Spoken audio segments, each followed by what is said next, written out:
gente? Nenhuma. Porque o servo não dá desculpa, o servo simplesmente obedece. Eu queria que você entendesse que nessa história toda, você não é convidado. Aqui não tem isso não, só na minha igreja. A minha igreja tem, nas outras igrejas, não, aqui não. Aqui não tem isso não. Mas as outras igrejas estão cheias de gente achando que é convidado. Aí você vai para fazer não vai dar, um monte de desculpa, cara, nunca pode nada, está sempre com outras prioridades, está sempre com outros afazeres, cheio de desculpas esfarrapadas. Nessas outras igrejas, essas pessoas têm que entender que eles não são convidados. Eles são o quê? E servo não dá desculpa, servo simplesmente faz o quê? Obedece. É assim que funciona. Porque o Senhor que preparou a ceia, o Senhor que já disse que está tudo pronto, que já entregou o cordeiro para essa ceia, disse que quer que a casa dele fique cheia. E ele disse assim: sai, e sai depressa. Sabe por que ele diz sai depressa? Por causa da urgência dessa mensagem.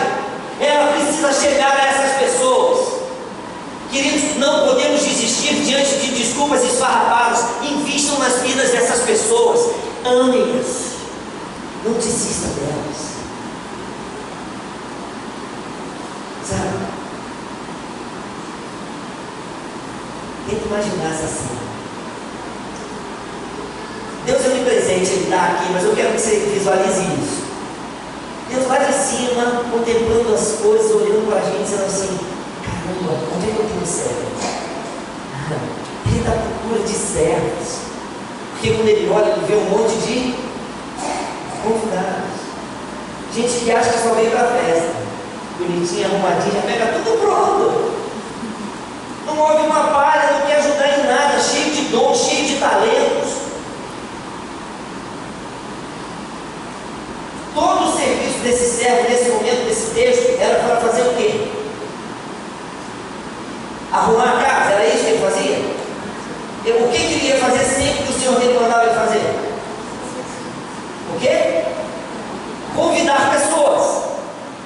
Que tipo de pessoas? Todas, desde as mais nobres até as mais excluídas. Todos merecem estar assentados para essa ceia. Se você é servo, você precisa se colocar à disposição de Deus, para que esse Senhor enche a casa dele, porque ainda há lugar, ou não há. Para nós terminarmos, além de ainda haver lugar, o verso 24 diz assim: porque vos declaro que nenhum daqueles homens que foram convidados provará a minha ceia. As pessoas são convidadas às bodas do Cordeiro e elas simplesmente recusam. Isso é uma blasfêmia contra o Espírito Santo. Essas pessoas que recusam receber a ceia do Senhor, que se recusam estar na presença e na mesa do Senhor, quando o Senhor voltar, elas vão ficar.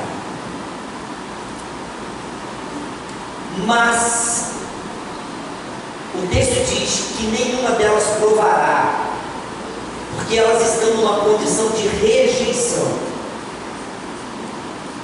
Mas a esperança já acabou? Não. Então vamos contar uma historinha. Jesus, ou melhor, Deus percebe que o homem se afasta dele. Por que o homem se afastou de Deus mesmo? Por causa do pecado. O pecado separou o homem de Deus. Mas Deus ama o homem. E Deus quer se aproximar de novo desse homem. Aí ele faz o quê? Vou criar um plano. Vou criar um caminho de volta. Eu quero reaproximar esse homem de mim. E aí ele manda Jesus.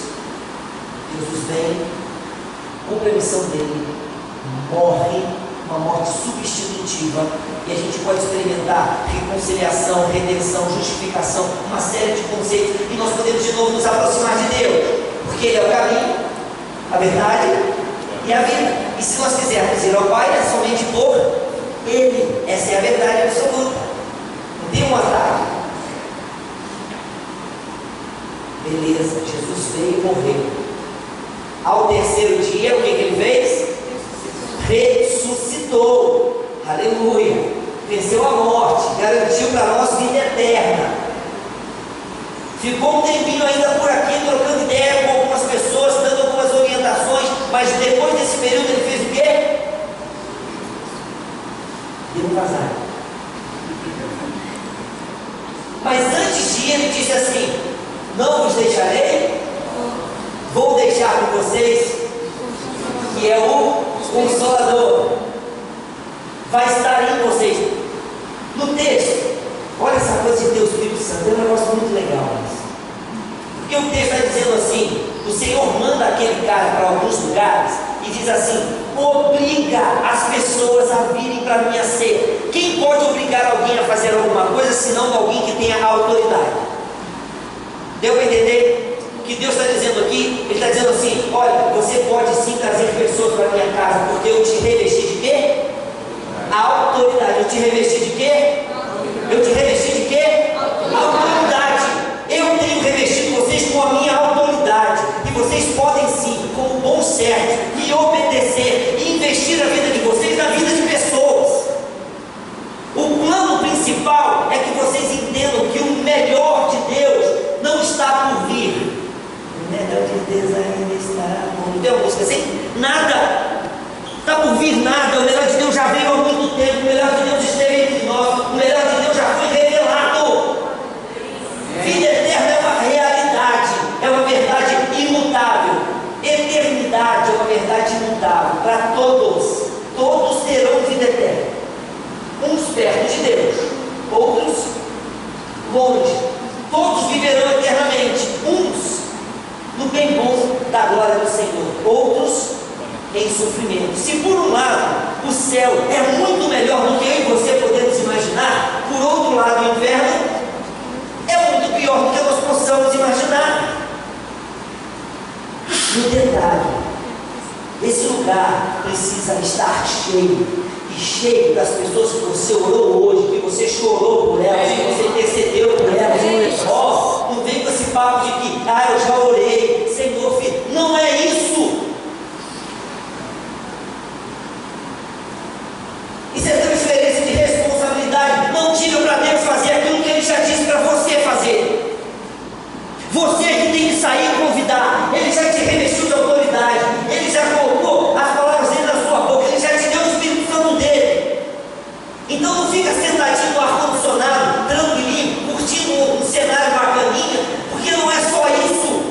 Isso aqui é treino, jogo é lá fora. E nós estamos perdendo de goleada. Porque o diabo está levando a balde, a rodo, um monte de gente que a gente diz que eu vou para o inferno. E eu estou curtindo o gospel das paradas. Dá um tempo, galera. Vamos levar Deus a sério. Vamos levar Deus a sério. Sabe por quê? Porque ainda há tempo. Porque o Senhor quer a casa dele cheia. Porque Ele me dá autoridade para isso. Porque Ele tem dito aos servos dele: vai lá, investe nessas vidas, vai nos becos, vai na viela, vai aonde você tiver que ir, mas vai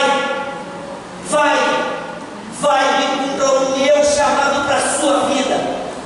Porque eu vou voltar, diz o Senhor. E quando Ele voltar, talvez Ele te faça duas perguntas. Quando você chegar no céu, Ele vai mandar você olhar para aquela multidão de pessoas salvas e dizer assim: ô meu servo, quantos estão aqui por intermédio da sua vida? Eu espero que o mundo esteja muito bonito. Mas talvez Ele te faça uma segunda pergunta. Diga assim: meu servo, quantos não estão aqui por causa da sua vida, por causa da sua negligência, porque você priorizou outras coisas, por causa das oportunidades que eu te dei e você negligenciou? Por quê? Eu recebi uma imagem que dizia assim: vai passar o cartão no crédito ou no débito? Aí, não passa na zoeira, porque a zoeira não tem limite.